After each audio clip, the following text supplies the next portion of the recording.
नमस्कार छात्र मित्रों। पिछले वीडियो में हमने पूर्ण विश्राम पाठ का अध्ययन किया और अपने जीवन का प्रसंग भी मैंने समझा इस कृति में लिखा है। आज हम पूर्ण विश्राम पाठ की बाकी सारी कृतियां और स्वाध्याय देखेंगे।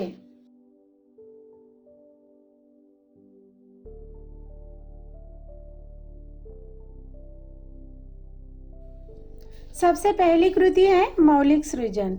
इसमें आपको पर्यटन स्थल पर सैर करने के लिए जाते समय कौन कौन सी सावधानियां बरतनी चाहिए इसकी सूची बनाने के लिए कहा है। यहाँ आप अपनी पाठशाला की सैर पर जाते समय या तो परिवार के साथ जब सैर पर जाते हैं तब कौन कौन सी सावधानियां लेते हैं ये लिखना आवश्यक है। जैसे जिस पर्यटन स्थल पर आप जा रहे हैं उसके बारे में पहले से ही जानकारी प्राप्त कर ले। वहाँ अपने साथ गाइड जरूर ले। पर्यटन स्थल पर सेल्फी लेते समय सावधानी अवश्य ले। यहाँ आप अपने खुद के साथ और कौन कौन सी चीजें लेकर जाना चाहते हैं उसकी सूची बनाएं। जैसे अपना पहचान पत्र, आवश्यक फोन नंबर, वाटर बैग, खाने की चीजें, कपड़े, बैग, बैटरी आदि। लेखनीय में आपको सड़क सुरक्षा सप्ताह के अवसर पर यातायात के नियमों के बैनर्स बनाकर विद्यालय की दीवारों पर लगाने के लिए कहा है।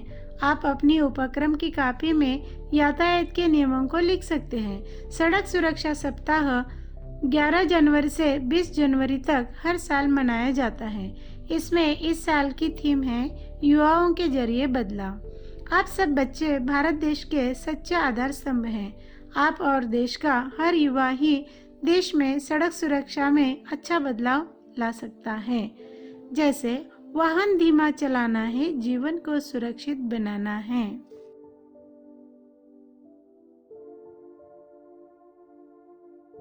पठनीय में आपको प्रेमचंद जी की किसी कहानी को पढ़कर उसका आशय अपने शब्दों में व्यक्त करने के लिए कहा है। व्यक्त करना, सुनाना। प्रेमचंद जी को हिंदी उपन्यास सम्राट कहते हैं। उन्होंने बहुत हिंदी कहानियां लिखी हैं।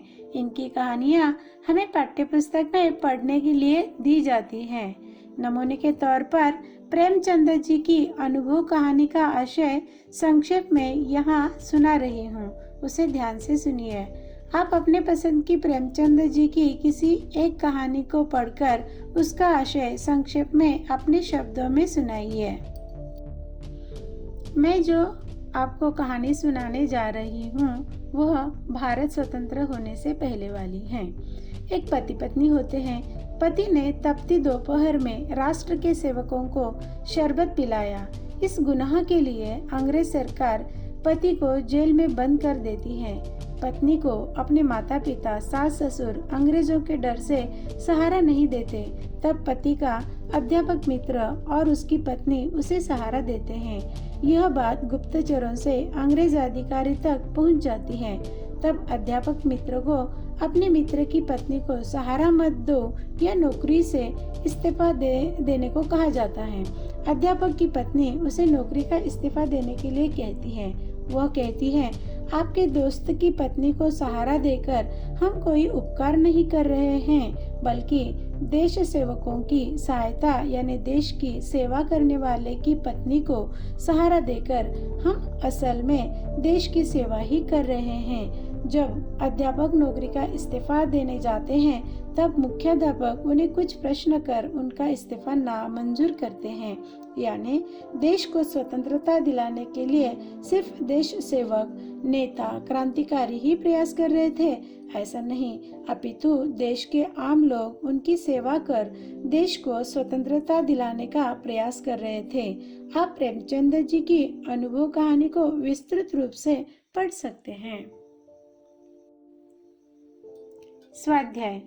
स्वाध्याय में आपको संजाल पूर्ण करने के लिए और प्रवाह तालिका पूर्ण करने के लिए कहा है। उसे आप पाठ को ध्यान से पढ़कर और पुस्तक से उत्तर ढूंढकर लिखिए।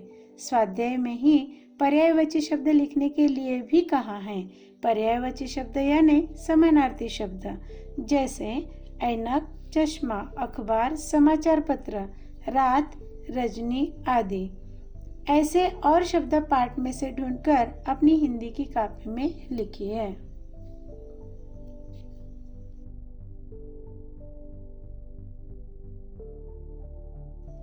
भाषा बिंदु में आपको समुच्चारित लेकिन भिन्न अर्थ के शब्दों के अर्थ लिखकर वाक्य में उपयोग करने के लिए कहा है। समुच्चारित यानी शब्द का उच्चार लेखन तो एक समान है, मगर वाक्य के अनुसार अर्थ बदल जाता है। जैसे हार यानी गहना, फूलों का हो या सोने का। वाक्य, भगवान को फूलों का हार चढ़ाते हैं, माँ को सोने का हार पसंद है। दूसरे हार का अर्थ है पराजय। कबड्डी खेल में 9वीं के छात्रों की हार हुई। यहाँ पर हार का अर्थ है पराजय। उपयोजित लेखन। उपयोजित लेखन में आपको साप्ताहिक पत्रिका अनियमित रूप से प्राप्त होने की शिकायत करते हुए संपादक को पत्र लिखने के लिए कहा है। दिए गए ढांचे के आधार पर पत्र लेखन कीजिए। मेरे रजा साहब पाठ के लेखनीय में हमने औपचारिक पत्र लेखन सीखा है।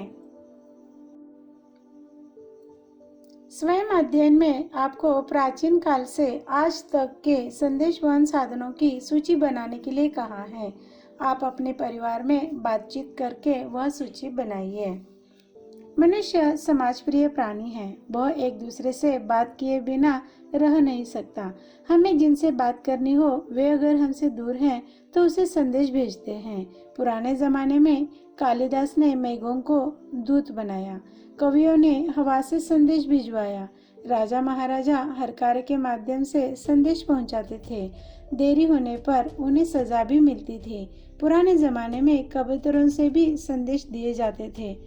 आज के ज़माने में डाकघर के माध्यम से पत्र और तार भी भेजे जाते हैं। आज आप किन किन साधनों से संदेश पहुंचाते हैं ये आपको मालूम ही है। उन्हें भी सूची में लिखिए। श्रवणीय। श्रवणीय में आपको दूरदर्शन, रेडियो, यूट्यूब पर हास्य कविता सुनो और सुनाने के लिए कहा है। आप हास्य कविता सर्च कर सुनिए और अपनी कॉपी में लिखिए। लिखी हुई कविता परिवार में सुनाइए और तारीफ पाइए।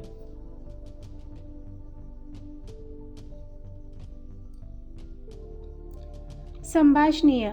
संभाषणीय में आपको किसी दुकानदार और ग्राहक के बीच का संवाद प्रस्तुत करने के लिए कहा है। देखो छात्रों, हम जहाँ रहते हैं वहाँ अपनी ज़रूरत की चीज़ें लाने के लिए हमें दुकान में जाना पड़ता है। जैसे बनिए की दुकान हो या और कौन सी भी दुकान हो तो भी चलेगा। आपको दुकानदार और ग्राहक के बीच का संवाद प्रस्तुत करना है। नमूने के तौर पर बनिए और ग्राहक का संवाद सुनिए।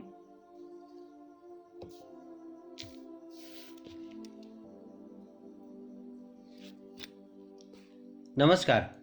कहो बहना, क्या चाहिए? नमस्कार भैया, मुझे कुछ सामान खरीदना है। सामान की सूची लाई हो? जी लाई हूँ। ठीक है, बताइए। भैया, मुझे 2 किलो शक्कर और आधा किलो ताजी वाली चाय चाहिए। ये लो, 2 किलो शक्कर और आधा किलो ताजी चाय। मुझे 1 किलो मूंग दाल, 2 किलो शिंगदाने और 2 किलो चावल, 1 किलो सोयाबीन तेल चाहिए। देखो, तुम्हारा सामान गिन लो। कपड़े की थैली लाई हो ना? जी लाई हूँ। और भैया, सामान की रसीद दीजिए। हाँ, ये लो तुम्हारी सामान की रसीद। कुल रुपए 640 हुए। नकद लाई हो या कार्ड से पेमेंट करोगी? भैया, नकद लाई हूँ। ये लो 700 रुपये, बाकी 60 रुपये वापस दे दीजिए।